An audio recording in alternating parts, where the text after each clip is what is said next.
Sant mail.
Hello, everybody. It's good to see you here after the ceremony at the other hotel, and congratulations once again to the new scholarship holders. And since you have taken the long way to come here and to receive the diplomas, we would of course like to speak to you and hear more from you than just seeing you receiving the diplomas. So that's why we gathered you here, along with some of the recipient of scholarships from the last time in 2019, to get to know you and hopefully have a little talk on your artistic work in the Barents region. And we experienced the last time we organized a similar meeting that even if you may represent different parts of the cultural sector, you may find some common grounds. So rather than setting up a tight agenda for the talks, we would just let you talk. We could start, I guess, with just a little presentation of your projects, and from there we can just let the conversation take us on, I guess. So perhaps, I don't know who would like to start. Should we go to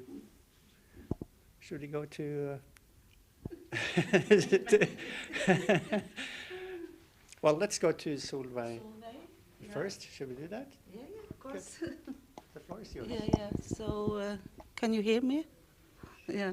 It's well, to start with the thing that went wrong last year. We were meant to celebrate 40 years old as a company. So, but we are looking forward. So now we have more chance to celebrate 45 years. So the company is we are 2-person permanent applied in the company, and of course when we do all the projects, then we are more people. It depends on what we are going to do. And also you can think about Stellaris, we're working in different fields, but every time it's the choreography, the dance that starts the main thing.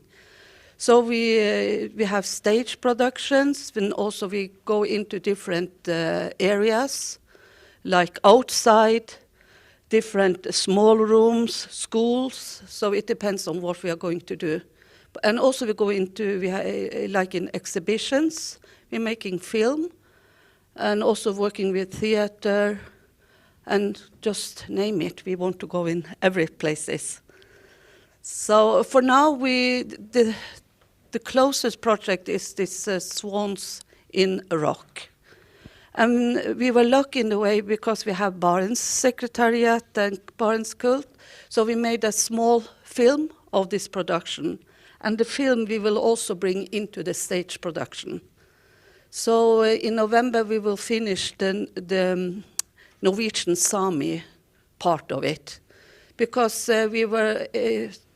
we should have been working with Karelia, Kantele, and for next year we hope that we will come together again. So then we will use their art language together with our language. So that is the closest thing. And then we have this festival that starts in November.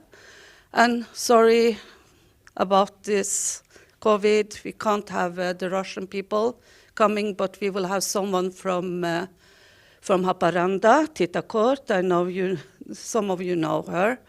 And we will have, yes, I have to tell you, we have changed a little bit because we have this BET project, and that is body experience time.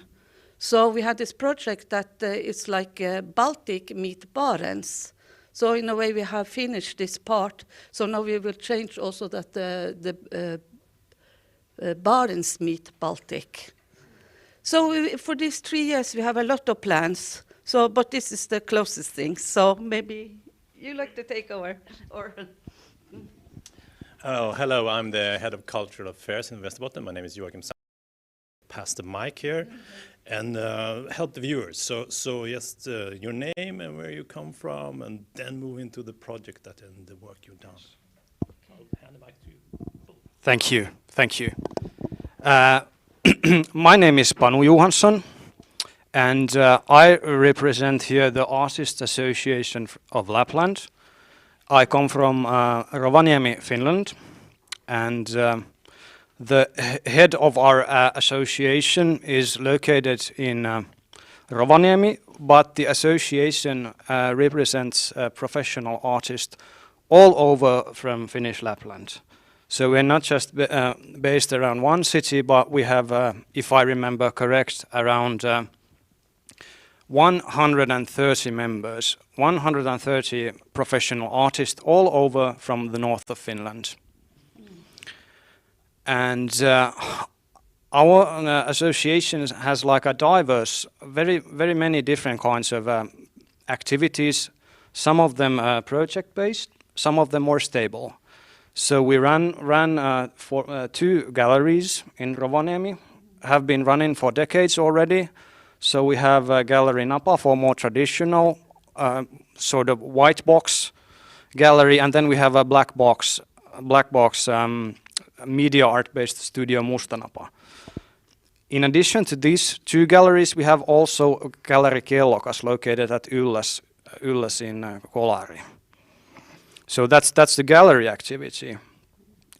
And if I think of international cooperation, we have like many different kinds of projects, but the one that might be interesting and current right now is the Young Arctic Artists project. And perhaps I thought, since my colleague Savu Korteniemi is here as well, that I might in general introduce what the Young Arctic Artists is about. And would it be a good idea that you then introduce this year's theme specifically? Would that be a good idea? Just a few general words. We have, as you will soon hear, we have the current Young Arctic Artists exhibition open now in Alta or Alatio in Norway. But Young Arctic Artists is not only this one exhibition. It's a project that has been going on for many years already. It started in 2016, and currently we're like in edition number 4. So this is already the fourth exhibition under the title of the project. And Young Arctic Artists gathers like together artists from all over from the Arctic area, from the Scandinavian countries, from Russia, and also we have had one artist from Canada in our previous editions. And I guess we could now go to, we have had already one exhibition in Rovaniemi this year, and currently the same exhibition is exhibited or on display in Alatio or Alta. Mm-hmm. And all the exhibitions, we change the theme every year. And maybe we could now, Savu could tell us something about this year's exhibition. Yeah, so my name is Savu Korteniemi, and I'm a sculptor and visual artist, and a member of Artists Association of Lapland. As Panu said, in this project I'm in the role of curator also. So, and I write quite much. So I work quite multi-level field of doing artistic things. And what about this year's Young Arctic Artists exhibitions? Our how to say, our like curatorial theme was established from Gwen point of view. And we, when we start to build or create this year's exhibition, actually it starts like 1.5 years ago, our first thing was to somehow develop this concept of what does it mean these young Arctic artists. So we somehow maybe focus on maybe a little bit more critique side to these terms, like what does it mean to be Arctic? Because it's very popular word, and it's easy to sell things with this Arctic. Everything like to be Arctic nowadays. And so, but we like to little bit concentrate and think it more critical. That we have quite strict, how to say, like critics that who can invite. But anyway, as Panu said, this was open for every young Arctic artist, and of course. Because of practical reasons, focus was in the Nordic countries and Scandinavian areas, but we are still like open for other in the global Arctic also. And so in this year's curator group were me and Panu, and also two Gwen persons, Gwen art activist and language worker Katrina Pedersen from Kvenangen, and young visual artist Oosne Kummene-Jämellem. I don't remember that where Oosne was originally, but she have studied here in the Tromsø. I think that she graduated last spring from here. Yeah, and the theme was kamppailu/fight. And this theme of this exhibition was in this year was create also from the Gwen viewpoint, and but there was people who apply and then participate to this exhibition. There was Gwen people also. Yeah. I doesn't understand what you're saying. The Gwen people. Gwen people are like Finnic ethnic minority in this Finnmark area. Yeah. Or Kainu people also, you can say. Yeah. Or kväni in Finnish. Yeah. So and we feel that that also this theme was created from one point of view. We feel that this was somehow that quite many people from different minorities and different backgrounds feels that they some important and meaningful, and we got very high quality and very deeply thinking of this artwork. So yeah, I can say that we are quite proud about this year's exhibition, and of course also about this exhibition series. In generally, but yeah, let's see what happened after 2 years. So currently our plan is to do this like as biennal way, but yeah, let's see what happened. But maybe this was enough about our part in this time. Yes, my name is Kenneth Mikko, and I'm like a diverse culture worker, you could say, because I worked in many different fields. But if I should start, I'm born and raised in Kiruna, the northern town, the mining town, most northern in Sweden. And I remember that when I was young, it was feeling of pioneer. This mine in the nature and only depending on one company. It's like Alina Beliagina on the Kola Peninsula or something. And one thing is that my parents, they are from villages outside of Kiruna, so they are Meänkieli speaking, Finnish speaking. So I had it, at home we spoke Swedish, but I got it through grandparents and cousins and so forth. And I remember that at my grandparents' place in a village called Lannavaara, every 13 dagen, what is this in English? It's the 6th of January, 13 I think it's Epiphany or something. But still, it was because this area is Lestadian religious, and there were so many Sami people coming there to the church every year. It was totally full, and with all these colors of their costumes, and the dogs were lying under the bench and so forth. So somehow I've been thinking about, I think that was very important for me, because it was this multiculturalism, this Swedish, Finnish, Sami. Somehow it gave me some feeling for a broader perspective. And professionally, I worked as a librarian for many years. I worked as a radio reporter and freelancer, editor, photographer, mostly the last years. But I have this interest in the North has been with me, and culture the whole time. And when I really was hooked on it, it was 87, me and a friend, we started a culture journal for the North Kalott in these days. Of course, it was some time before Barents region came. N65E24 was the name, and it's the coordinates of Haparanda and Tornio, because I made it with a friend from there.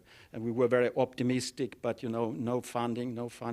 We had to wait 10 years for this to happen. But then it was the 90s, and in the 90s, when after perestroika, when Russia came open, and it was these very turbulent years, but also openness that was really wonderful. You could knock on the doors to the universities or institutions, and they let you in, and you could establish contacts with them. It was a very good time, I would say, in the 90s, but very tough in Russia. Then when the Barents region was formed, it was perfect in time, because we were, already feeling for the North a lot. In 97 we started the journal, and then it got the name N66, and that's also, of course, the coordinate of the Arctic Circle. So this is a culture magazine that we made from 97 and more than 5 years on. It was a wonderful project. I had correspondence here in Tromsø and Rovaniemi and Arkhangelsk and so forth. So it was also a real exploration of what was going on all around here. And I think that the Barents region is really, it's like almost a continent, because it's all these countries, these languages, these different minorities, and coastal Norway, the tundra in Nenets. It's really, it's like I know one woman, Gerda Helena Lindskog, who you surely know from worked in Västerbotten also, but she made an anthology of literature, Barents literature, a wonderful project, and she said, Barents region, it's like made from above. It's the minister. It's not the people who. It's not from underneath. But he said, what the heck? It's a wonderful area to work in, and I think she's perfectly right, especially in culture. So it was really wonderful to work with this, and then I had contacts, was ready. So. For example, with Komi, it was a journal called Art. It's still working. And together we made a book. We wanted a frame to tell about the Komi Republic. So the result was Komi Republic by motorbike. I was the driver, actually, with a Russian Ish Planeta Pyat. And it's Russian, very good motorbike, but so this is it's not only my travel notes, but together with the editors in Syktyvkar, we had a lot of articles, and we had historical photos from the National Museum and so forth. So this was also very good cooperation. And since I like publishing, I continued with a photo book, Arkhangelsk and Nenets, covering a lot of years, from the north to Kargopol, Solvitchegodsk, all these wonderful small towns of Arkhangelsk Oblast. So that was one. And recently, or some years ago, I researched or take a lot of photos about sauna culture, Russian, Finnish, and little Swedish and Norwegian too. So that was, of course, no clothes and wood-burning sauna, and no electricity and so forth. So the production has continued, and not only Russia, but also the Torne Valley. I made some exhibitions about Swedish, Finnish, from Haparanda, actually up to Skibotten, and I mean it's this same culture, language that's spreading north. So it's been a pleasure to work in the north. Really, I enjoyed it very much. And the ongoing project is one is with a painter in Haparanda. We will have an exhibition in August in Luleå, and he's concentrated on Americana, about Kennedy years, about the blues, pop culture, and my photos will be from Russia. Quite a contrast. It will be staged photography with models and like little performance, and also we will use folk costumes, these Russian, colorful, and especially the women's hat it's like science fiction almost at times. It's really so we look forward doing it. But the main project at the moment, when the borders open again, it will be an anthology of Russian philosophy, actually, texts from northwest Russia. So I visited the universities and have contacts there, so their view on the Arctic. So I hope it will be ready next year about it. So I've taken your times, but I still want to quote one of my favorite philosopher from Arkhangelsk. Actually, he's Nikolai Terebikhin. I don't know if you know him. He's a professor in religion and works there. This is about the north. So, the further north you go, the more will all objects and creatures lose their fixed shapes and contours. The universe loses its limits in time and space. The space melts away and disappears. Time also slows down, and unable to reach the extreme limit, time stops completely and passes into eternity. This is a philosopher, but also a poet. So I look forward to having such material in it. Yeah, okay, thanks.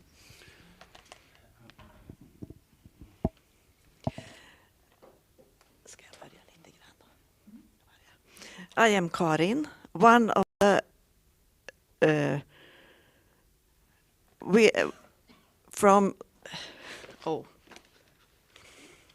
I'm nervous speaking English. In Swedish it would be very easy. I'm a member of the group Fimbria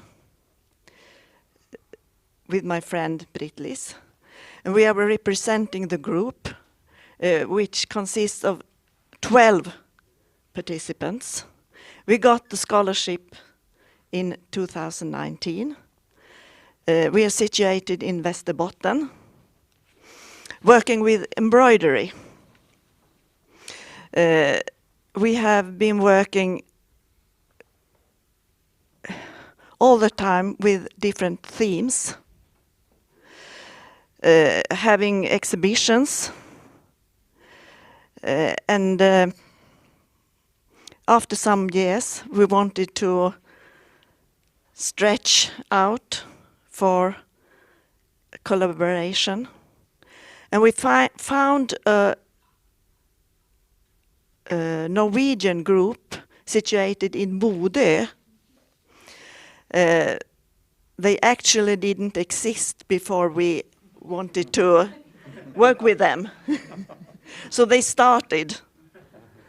But we were... We invented them. Yeah, we invented them. But we quickly we were friends. So we had two themes. The first was, where are the stitches? Which should be just for experimenting to find new ways of using the stitch. And that resulted in an exhibition at the Moloen in Bodø, outside, where Hurtigruten just passed our exhibition. 2017 we had a large exhibition at the museum in Västerbotten, Umeå. And then the theme was stretching the limits, töja på gränsen. And the plan was to show that exhibition in Bodø as well. But it didn't go so well. There was no exhibition in Bodø, and then the pandemic came.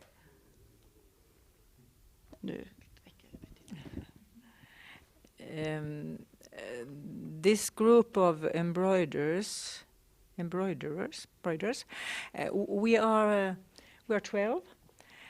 But what's interesting also is that we are a mixture of people who call themselves handicrafters, and those who call themselves konsthantverkare. They work with craft, and we are artists, visual artists. And that makes the group interesting, because we have different ways of looking at things. We have different knowledges. I didn't present myself. I'm Britt-Lise Lindqvist. Yes, I'm an artist, but those who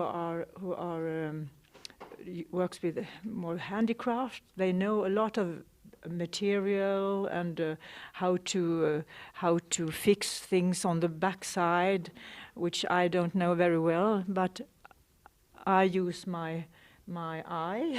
And we have met for nearly 20 years, and we can see that we inspire each other, and that's interesting. And also this collaboration with the Norwegian women, we realized that they were more attached to the Norwegian tradition with a bunad and all that kind of embroidery, and that was interesting to see the differences between us. And it's a pity, because when the pandemic came, the border was closed, and that was in a way also interesting, because we had this exhibition. What did you call it? Töja på gränsen, stretching the limits. So we worked just on not only the limits, the border in a general sense, but also the border in its exact, the border between Sweden and Norway. That was we discussed. It's a very open border. You pass the border, it's nothing. But suddenly, the border was closed. The military were there, and we couldn't meet. We were supposed to take part in a festival in November last year, but it was impossible. We couldn't go there, and they couldn't come to us. So it's a bit interesting to consider the fact that suddenly we can have a border that is impossible to pass, and at the same time, the border for the birds and the fish, and they don't care a shit. It's only we, and the virus doesn't care either. So yeah. Shall we say something about how we have used or not used the scholarship, the money? We haven't used it at all. We still have them. Yes. But when we got the scholarship, me I was very proud that 12 old women that works with embroidery could get this kind of scholarship.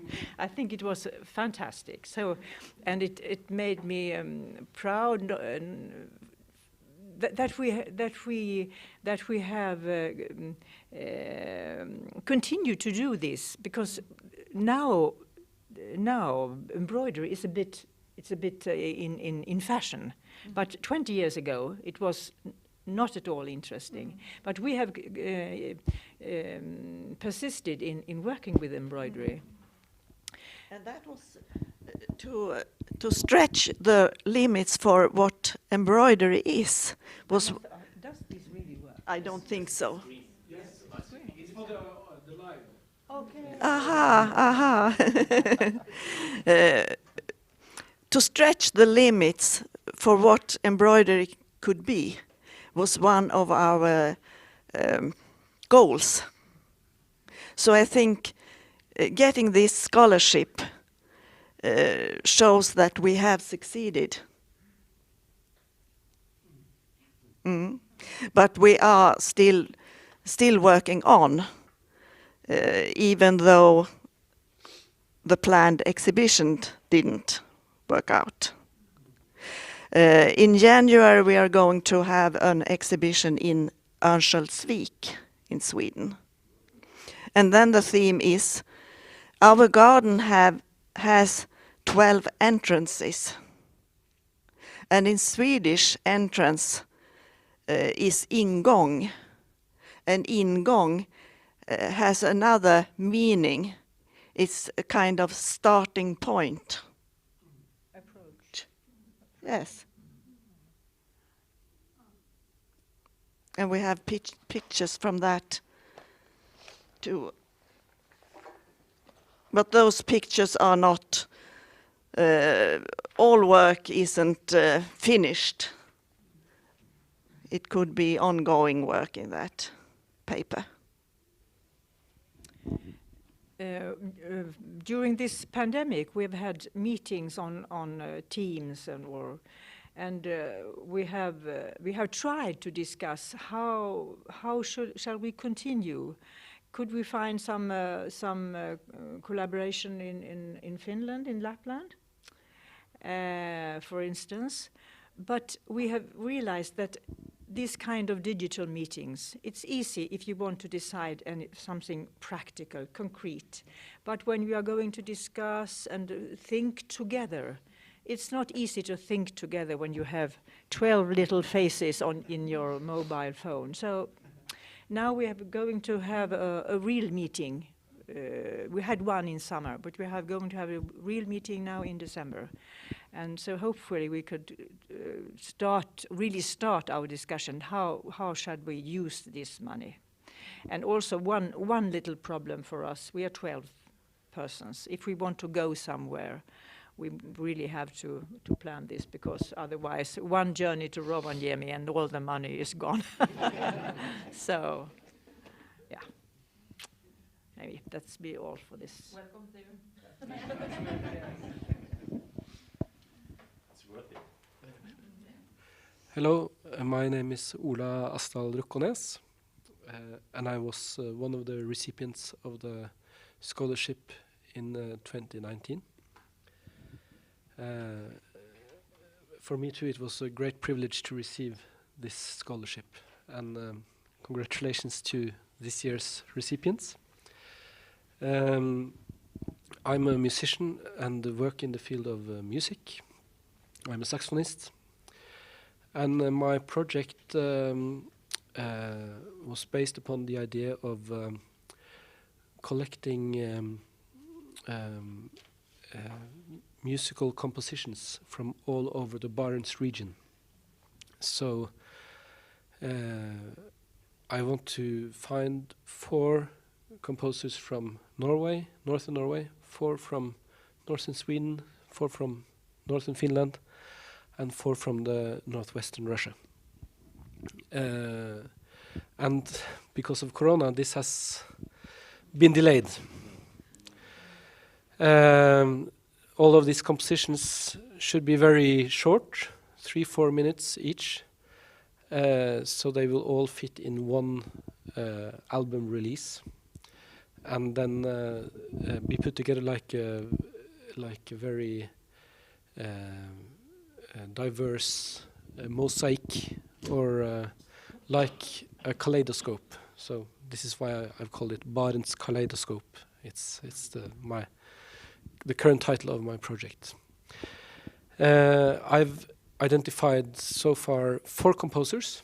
So let's say I'm 25% into the project. But in general, I don't want to just write an email to some random person I don't know and ask them to write something. It has to be the human touch in this project.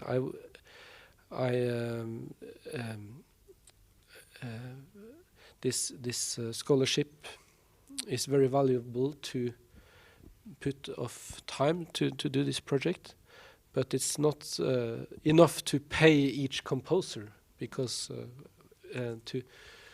to make a composer write music, if I should pay them what they ought to have had, it would cost 10 times more from what I have. So I need to have a personal relation to the composers I invite to this project, and they must also trust me that that this project can be an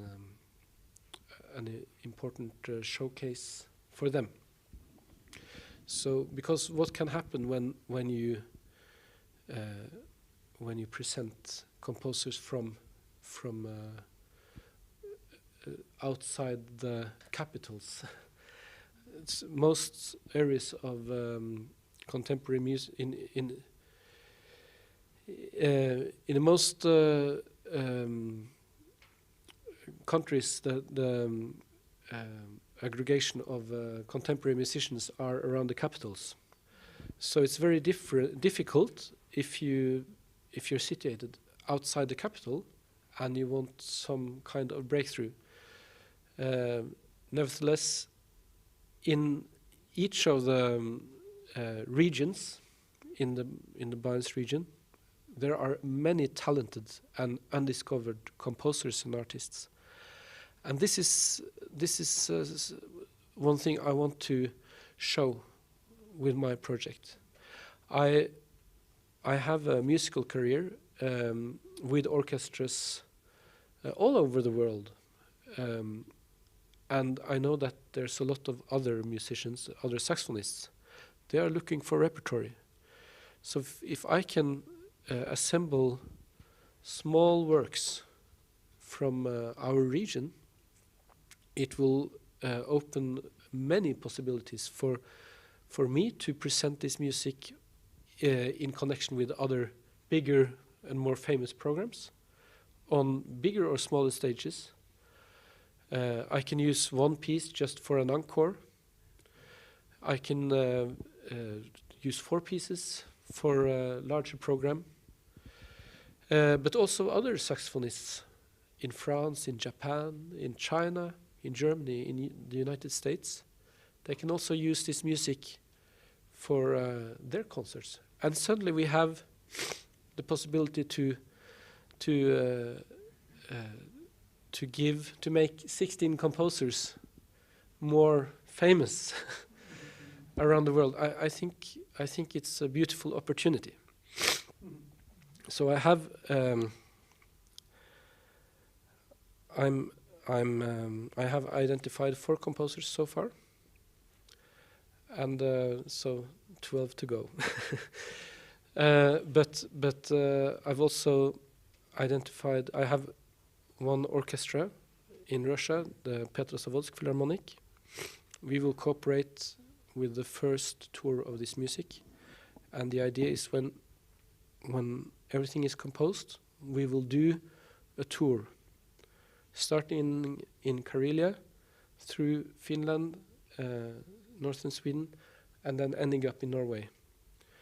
Maybe we can even add the capitals, Scandinavian capitals, but again, logistics, money, it's a very high production cost with a full symphonic orchestra, but this is the idea, and they've embraced the idea, so we have just paused because of Corona. I knew when I started this project that it will take longer time than 2 years. Planning for a CD recording, normally it's 3 or 4 years. So in the long perspective, I think 1 year of pause is actually it's not that bad. So I'm optimistic. I've previously done a lot of cooperation across the borders in the Barents region. With 10 years ago, with a European project called Music on Top, which involved northern Norway, northern Sweden, and northern Finland. Now it has evolved into something called Arctic Pulse, but it's more or less the same idea. And I've also had the chance to cooperate more than 20 times with Russian artists and ensembles and musicians, various places in Russia. But in general, I feel that the knowledge across the border is very low, and we are lucky to have programs that help us find cooperation across the borders.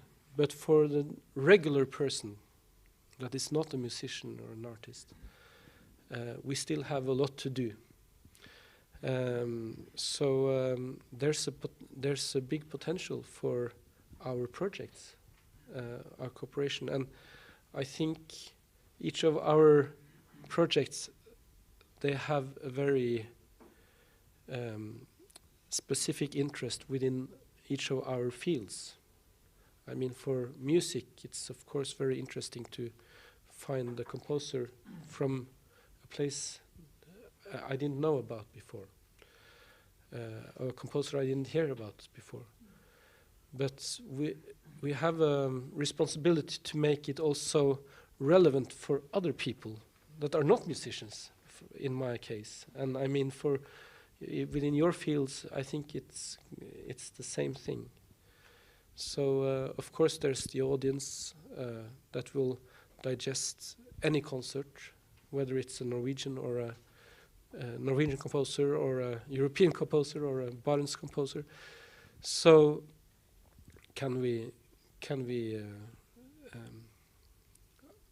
I think it's an important challenge to make this perspective also a little bigger in our presentations. At least that's a challenge I put for myself in my project. So. Thank you. And Sverre, you had a question. Will you phrase it, or I grab another one? Yes, well. One country in the Barents region isn't here, and it's Russia, and that's unfortunate, but it's the way it is. but quite a lot of you have a vast experience working in Russia. And please try to elaborate a little bit about why should Russia be interesting in a sort of cultural perspective? What can we find and see there? Who wants to grab the mic? Mikko. And you have actually also been to Nenets. Oh yes, that's where you are going soon. Why? Of course, it's vive la différence. I mean, these things in common, but also I like this, that we have the different perspectives on things coming from different educations and cultures, and also it's a lot is said like people to people, but it's persons to persons. Actually, it's on that level that to get acquainted, to really know each other, and I mean this is broadening yourself also. Just this. I remember Bob Dylan had a song, "I Contain Multitude." Which is actually a Walt Whitman poem by him, but it's this richness that it gives yourself actually on your own road, so to say. So that's one level, but of course it's across the borders, and also if we want to strengthen the north, like exporting music from here, it's well, we must make it stronger together somehow. I think that Panu can say something on like the activity of Artists Association of Lapland, but you have also from the Magnetti side. Yes, we have a lot of cooperation with the Artists Association of Lapland, and also I'm a member of a Northern Media Art Association called Magnet or Magnetti, located also in Rovaniemi. So the question, why should we cooperate? It's actually very simple. That it has been revealed to us also with our spiral of growing activity, that we in Finland, we have a vast resource right next to us that actually that is for some reason has until the last years, at least to me, remain like a very unknown territory. But thankfully there is a very active arts collective called the Friday Milk in Murmansk. I want to say hi to Friday Milk people if they happen to be watching, because they're really working a lot, having not just one project, but actually many different kinds of projects. Maybe their flagship being the Inversion Festival, which is organized in early February in Murmansk every year. It's been on a hiatus now due to the COVID pandemic, but I've personally been there twice and been really impressed on how vast and diverse their program of media art in a place like Murmansk is. That having for example the possibility to attend a noise music concert in the Lenin nuclear icebreaker and having a full house, it's actually quite a large ship, and having a full house of people there listening to experimental noise music is just it was a very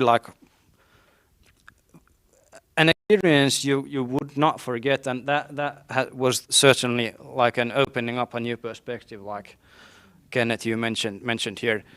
And just to say that the Inversion Festival is just one thing that the Friday Milk people is up to, that they have also a project called Uncapitals. So it's not the capitals but Uncapitals, having a workshops between different countries, Russia being always the other one, and then I unfortunately I can't remember what they have had before, but I know what they will have in the future, because we are going to be collaborating with them as soon as we get the pandemic out of the way. So we're going to have a 2-country workshop with them based on fairly remote cities, the Russian city being the city of Kandalaksha in the coast of the White Sea, and the Finnish city being Kemijärvi, which is a smallish 8,000 people city, slightly northeast from Rovaniemi. So there's a vast resource that if you know the right people and happen to be at the right place at the right time, that we maybe, at least I think in our Magnetti association, that we until now haven't been able to use in as much as we maybe have could. But I'm very glad that through meeting the right people we have had the connections, and that has really been enriching for us in Rovaniemi as well. And it, as you mentioned, has opened up the new perspectives for the whole area of the north.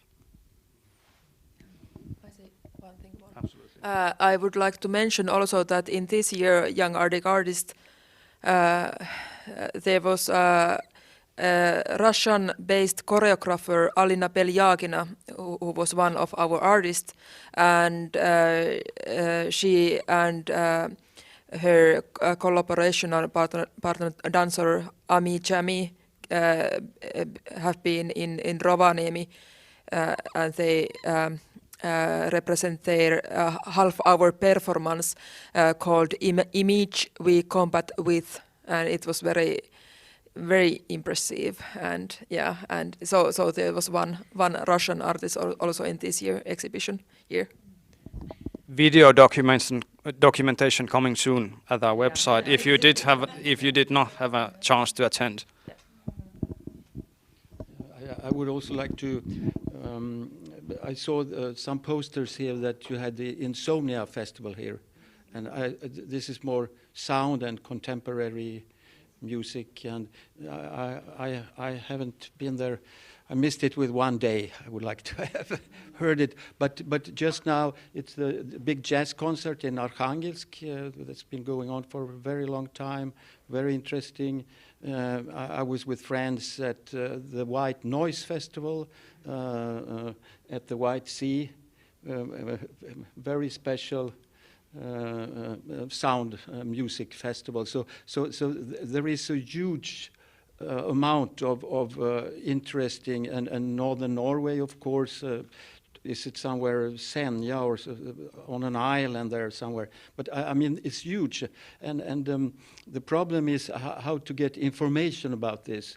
People go to the south; they go to listen to ABBA or something, something famous down in the capitals. But I mean, we have this huge opportunity here, but it's needed to get information out. Actually, some kind of center for all these things going on, so that we get the better east-west axis and not north-south.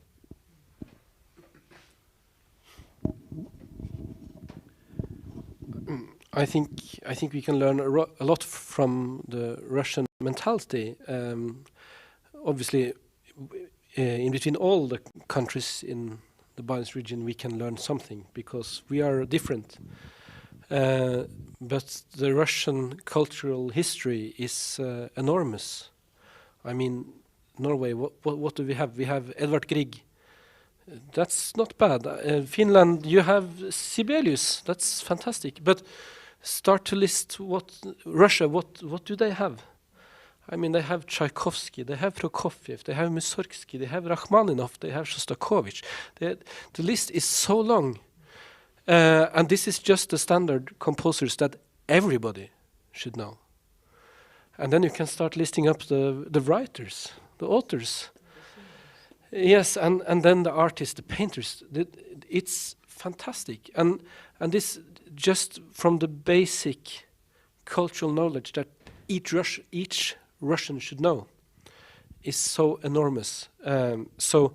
My impression when I'm having concerts in Russia, and now it has been quite a few, is that even what you would call a the regular audience can say something qualitative about the concert. So how was the concert, you say to a Russian person? And he or she can start to cry and show emotions, remembering what they have experienced. So ask a Norwegian about the same. Oh, it was great, there were so many people, and it was so nice to go to a concert after work today, because I was so tired. And I met the neighbor. It was so great. So they can talk a lot about the concert without mentioning any quality of the artistic content. And you see it also in the newspapers, Norwegian newspapers. They would rather ask people what you think about being in the concert, not writing what was the concert about. So I think, we can also analyze how it became to this. In Russia, theaters and culture houses, they are like our churches. After the revolution, they built so many culture houses, and it was a substitute for the churches. That's an explanation I've heard in Russia. So I think there can be some truth in it, and the importance of going to a concert is much bigger in Russia than in our non-cultural Scandinavian countries. Sorry to say, but we have something very important to learn. And for an artist, at least like me, it's very inspirational to meet an audience who has knowledge and demands something different. And I meet colleagues that have another approach, of course. So this, at least for me, this contact with the Russian cultural scene has been extremely important, so to say. Yeah. I have a reflection about this, because I feel that I'm shrinking a bit. I'm getting grayer and much more uninteresting. And I think, will anybody in the Barents region think, what can we learn from Västerbotten? It's very fascinating. Is there something interesting there that we want to examine or find out? I don't know. Is there? I think it's we from Västerbotten who must take the initiative to work with others.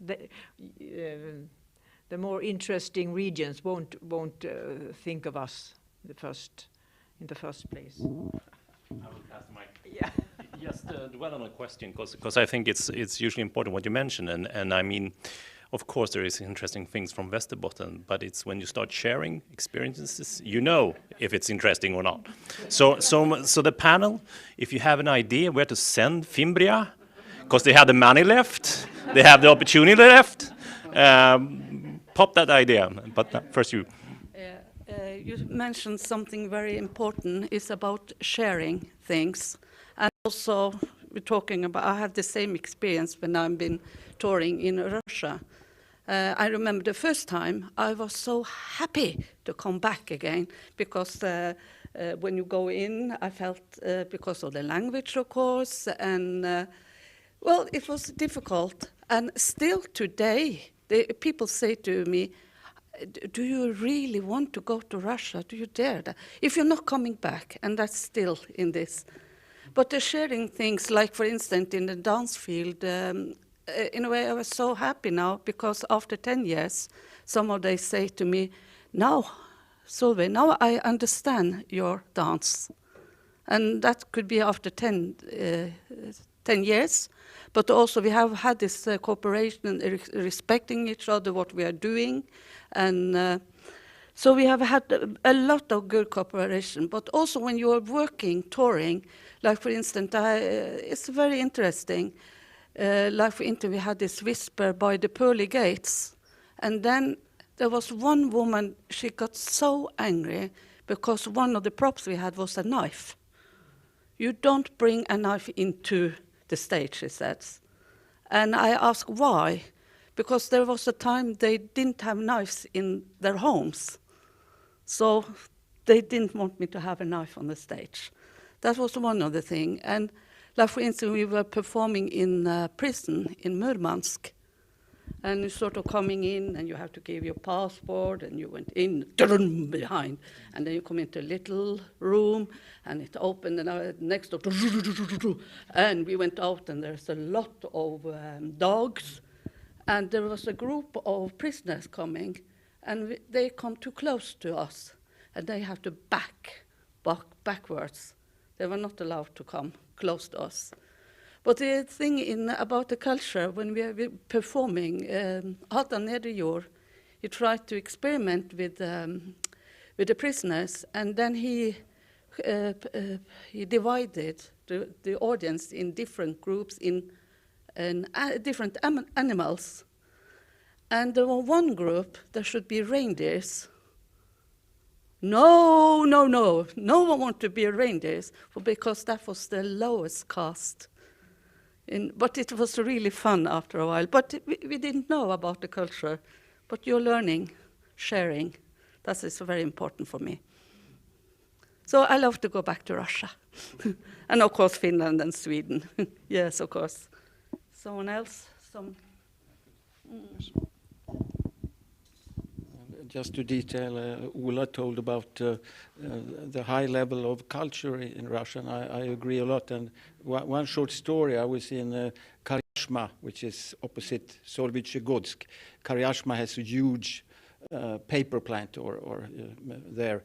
And we went into the factory, and there were a group of ladies who were editors of the newspaper for the paper mill. And on the wall, it was a picture of the poet Vladimir Mayakovsky, and the ladies were sitting there, and then they asked me, how about Nikolai Gedda nowadays? And the opera singer, this is famous, and I didn't know, but they had kept record of what's going on in also in Swedish opera life, and so the educational level, I think, is very hard, but high. But there are also will be differences, because many are very highly skilled, but the part of creativity is not always that strong. And we work together in Arkhangelsk on a performance with a ballet, and we started to make some kind of play or performance, and asked to improvise on it. But it was very difficult for the dancers to improvise. They were usually skilled, but to use another kind of pedagogics was difficult. So it's in the meeting where things happen that we give and take in such situations, and learn from each other, really.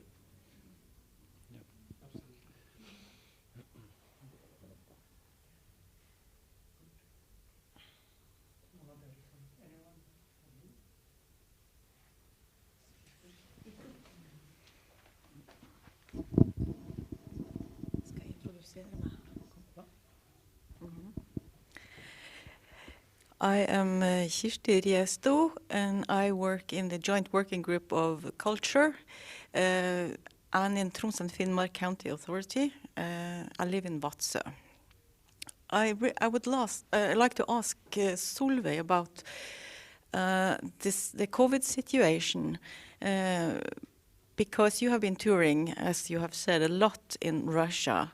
And you have had a project that was going to take place in Russia this year and last year.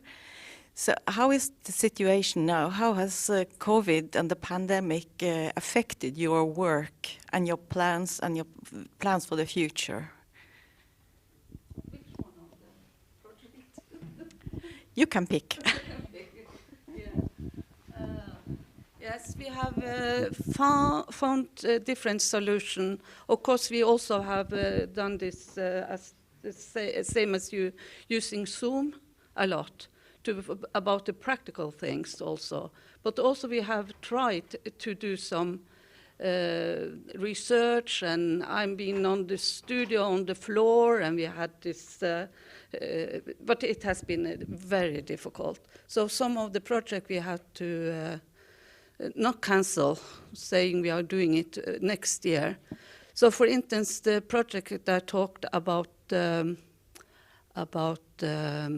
swans in rocks, that we had now to divide it in a way that it's more like a Norwegian Sami project. And then at the same time, they are working in Petrozavodsk with their part. And then when we come together, I have to be prepared for how to combine these two projects.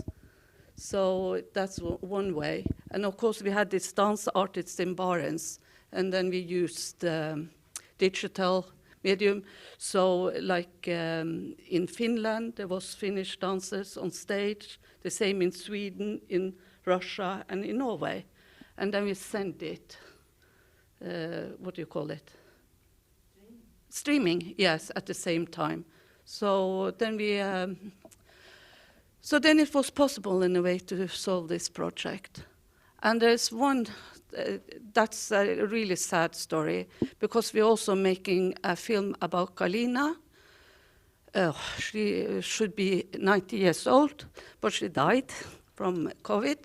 But I'm doing a lot of research, filming, and but we will make something. We will find out how to do this.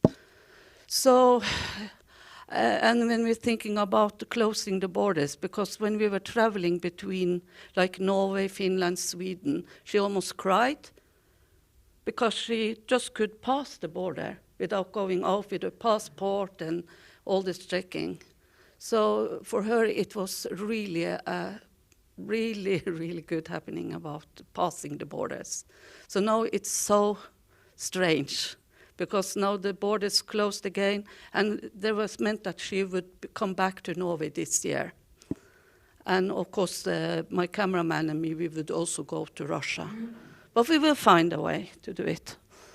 So that was some of them, the project. Someone else? Mm.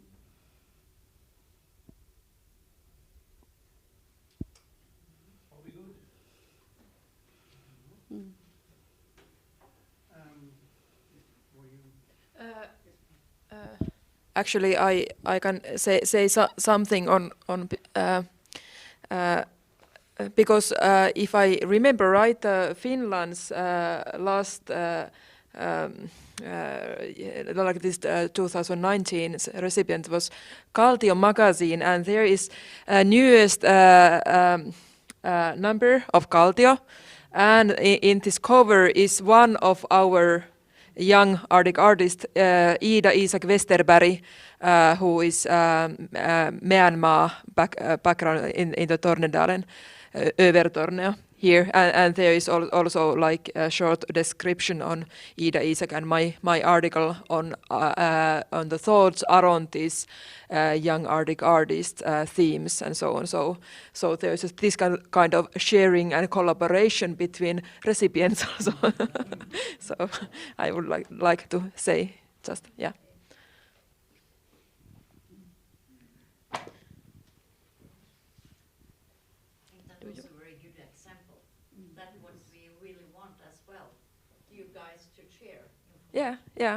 Yeah, it's nice.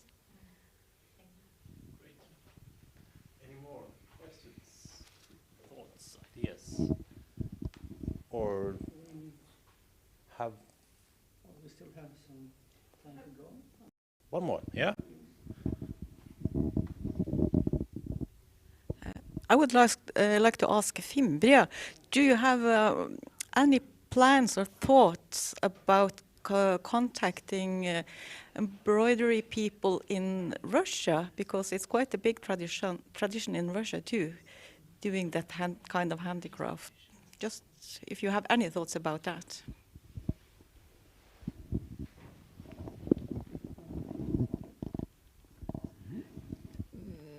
I don't think we have discussed Russia, and I think maybe one of the I don't know if it's a problem, but we don't want to work with traditional embroidery. We want to find new ways of using embroidery and do unexpected things. So even if you can use old techniques, but it's not the techniques that interest us. It's the embroidery as a tool for making art or craft. And in that way, we must find other artists and or groups that works at least even if they don't work in the same way as we do, at least they have the ambition to find new ways to use embroidery. So we're a bit afraid of getting stuck in the bonad tresk.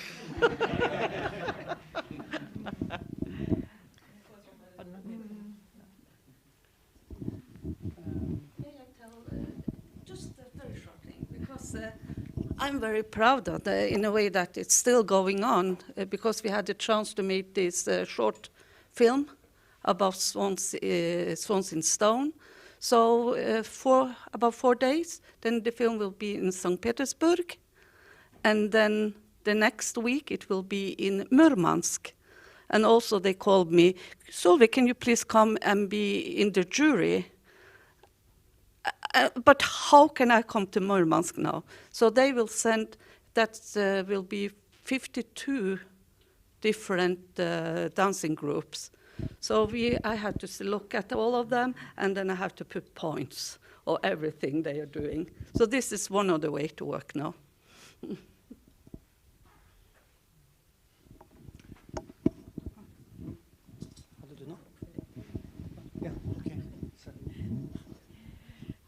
Yeah, I want to come back to you, Fimbria, again, because it could be, doing a new project, doing the new kind of embroidery, not a traditional one, but I'm quite sure that you would get in touch with a lot of Russian artists who would be very interested in learning what you are doing and developing a kind of project together with you. So just a thought, and just maybe something you can think of.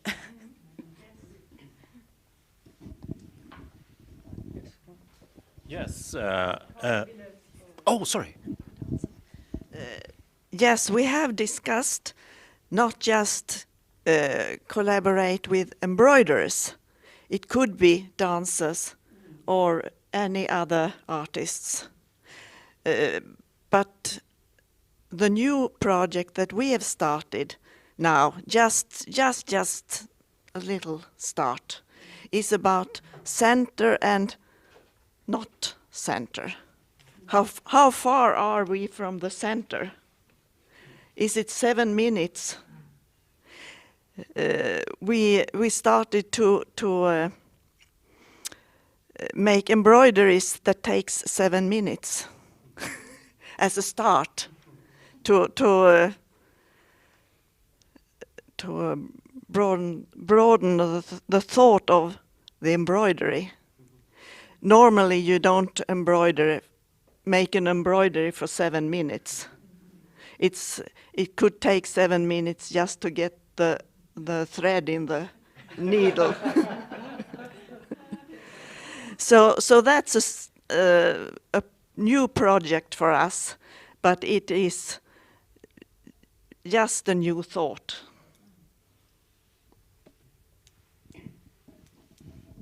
Great. I would like to introduce Maja from Finland, because the chairmanship of Västerbotten in Norway is actually terminated since 2 hours or something like that. Yeah.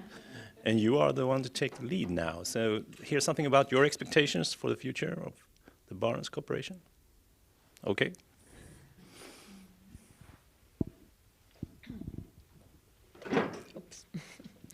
Thank you very much. My name is Maija Lumepuro. I work at the Ministry of Education and Culture of Finland. And we are taking a chairmanship together with Nenets Autonomic Okrug in Russia.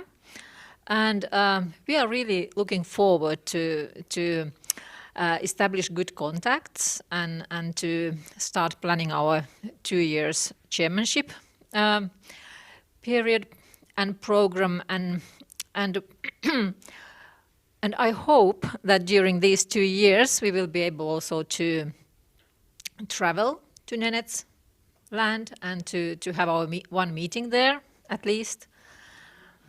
And we are also planning to activate networks in different fields of arts and culture in Barents region, because during past more than 25 years we have had very active cooperation in different fields of arts and culture, and we have been planning with Arts Promotion Center Finland to really promote these networks during next 2 years, and also to make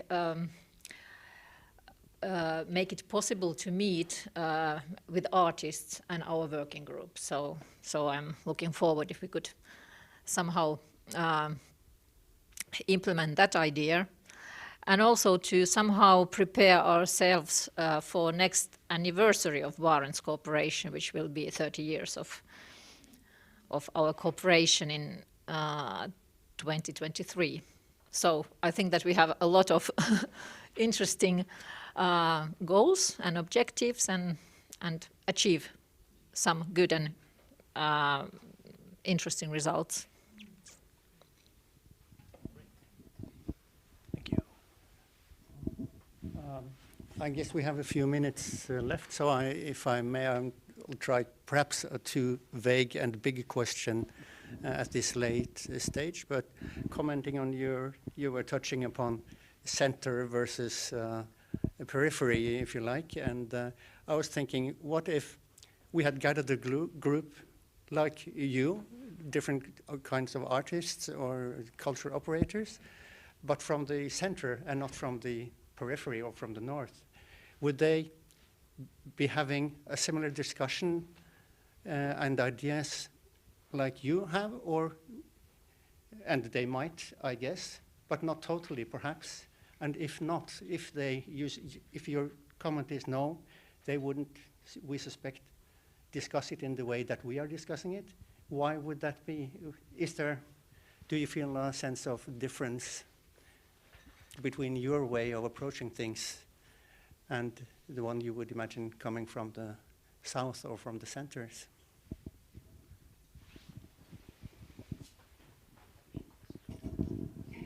I think most places, they have the logic that there is always something bigger somewhere else. So if you go to Oslo, Stockholm and Helsinki, you would have the idea that Paris and Berlin and London is the thing. So and opposite, if you go more into the peripheric, you have the logic that, well, this is where I can find the true living, because I don't like the bigger cities. I heard this one place in a small city on the border between Sweden and Finland. Oh, I could never live in Stockholm. Here I find peace. So you'll always find each place has their own logic. I think that's my opinion. I don't know, but I think that when I've heard all these descriptions of the projects, what's amazing is that what big ansträngningar, vad heter det på engelska? Big efforts to go together to it's not just to go to the airport and take a plane somewhere. You can be in Paris in 2 hours, but you go to Murmansk and you go to different places. It's a big effort to do this. It's not the easy way around. And maybe the big cities, they are more similar to each other than all these small places. I suppose and also in the art world there is a a layer of artists that go around the world. They don't live anywhere. They belong to the world. But people in the north, they live somewhere, and they know when the storm comes how it feels. They know that they look at the weather prognosis. Very difficult question. I don't know really, but I mean there is of course cooperation in the south and in the Baltic Sea, for example, but they have different backgrounds, of course, regional backgrounds and traditions also. So it will certainly be something else. And I mean, I think we also have to look to Europe and other places in the south where there are these things across borders. But it's a really difficult question. Yeah, if I say something from my personal viewpoint, so I have studied in the Helsinki, like southern capital of Finland. So and I have lived there quite many years. So I think that I have like 2 points in as artist that where I feel that I'm somehow comfortable. But I still feel very strongly, maybe just because these years in the south, that my roots and my home is in the north, in the Lapland and in Rovaniemi, and in many ways also in Tornedalen. I have maybe because this moving and going back, I have thought quite much about this kind of questions, and somehow I feel that when I live and studied in Helsinki, in this center of the Finnish also artist field, there is most of things happens there, but I think that there is some kind of like blindness, because this is bubble, and inside this bubble people think that this is neutral point and objective site. And you know, if somebody, for example, some artist paint landscape from Helsinki, this is a picture of something universal, or people think that this is something universal. But if I make some picture of Laplandic landscape, it's something curiosity, it's something special, it's something very Laplandic, and maybe this weakness is that this is not enough Laplandic. Yeah, I have realized this phenomena when I send my poems to some critic. Finnish critic, like there was, I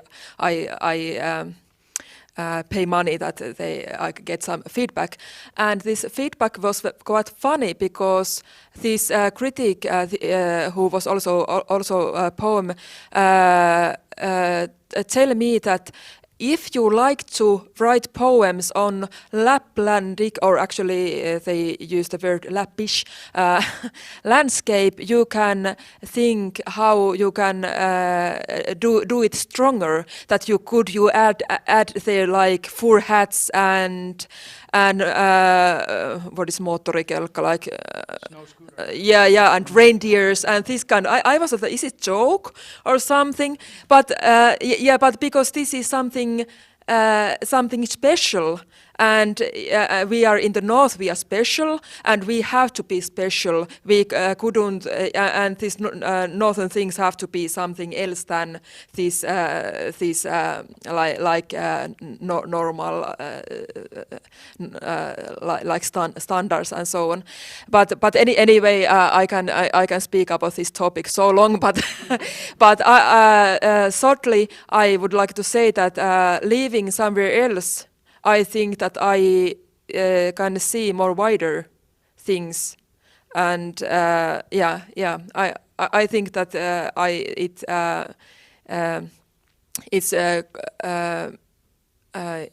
it's good for my thinking and my art to that this viewpoint from the north.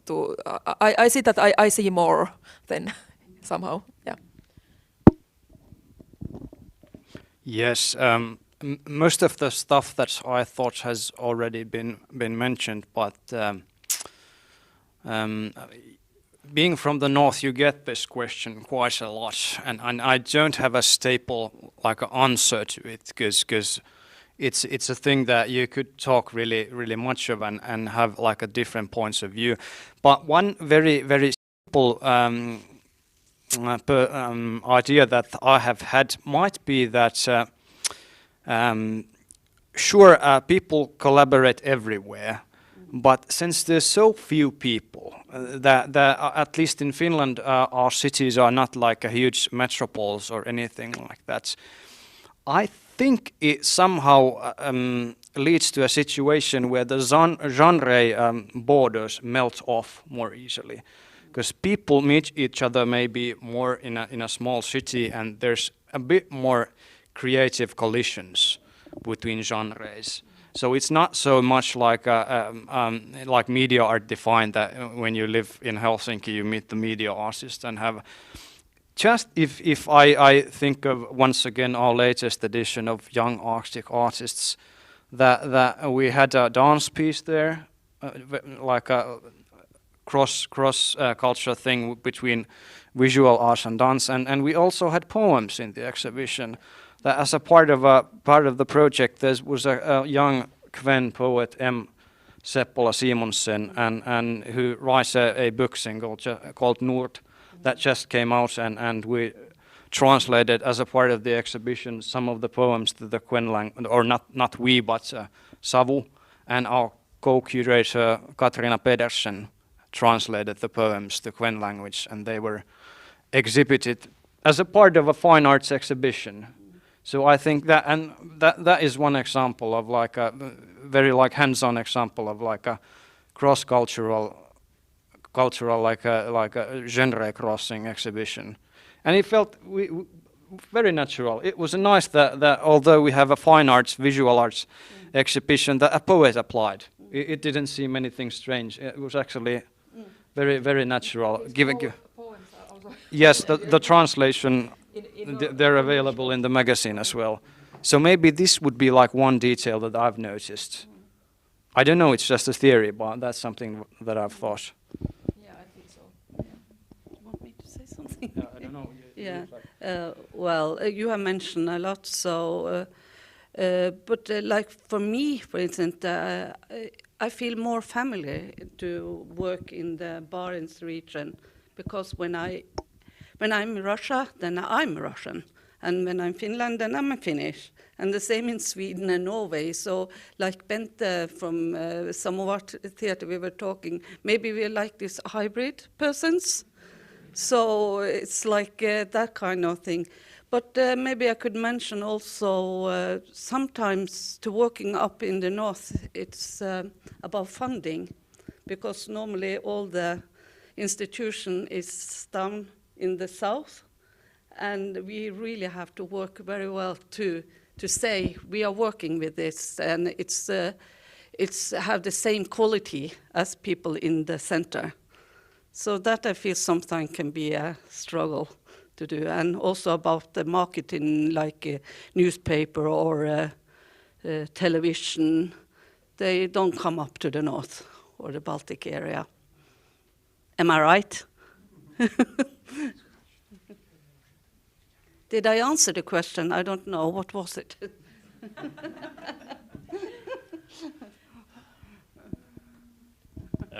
I think it's a question that deserves many thoughts and many panels yet to come.